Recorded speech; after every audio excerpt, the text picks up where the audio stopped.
Restaurant കണ്ടെത്തി, പക്ഷെ വഴി അറിയില്ല. എങ്ങനെ കേറുമെന്നുള്ളതാണ് നല്ല വട്ടക്കറങ്ങി അല്ലേ? ആ വഴി അല്ല എന്ന് മനസ്സിലായി. ഞങ്ങൾ അടുത്ത വട്ടക്കറങ്ങാൻ സ്ഥലത്തെത്തി, പക്ഷെ വഴി അറിയില്ല. ഞങ്ങളുടെ സെറ്റ്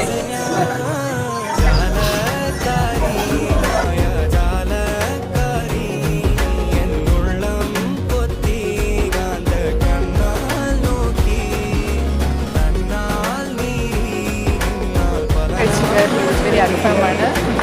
നല്ലതായിരുന്നു, അവരുടെ സർവീസിങ് നല്ലതായിരുന്നു. ഇന്നത്തെ യാത്ര നമുക്ക് മനോഹരമായി. എവിടെ നിന്നാണ് കഴിച്ചത്? നദാവിയിലായിരുന്നു കഴിച്ചത്. അങ്ങോട്ടിട്ട് ഊബർ ഓടിച്ച് പോയെങ്കിലും ഭയങ്കര ദൂരം തോന്നി, പക്ഷെ നടന്ന് തിരിച്ചു വന്നപ്പോൾ വലിയ ദൂരം ഉണ്ടായിരുന്നു. ഐസ്ക്രീം ഒക്കെ വാങ്ങിയിട്ട് നടക്കാണ്. ഐസ്ക്രീം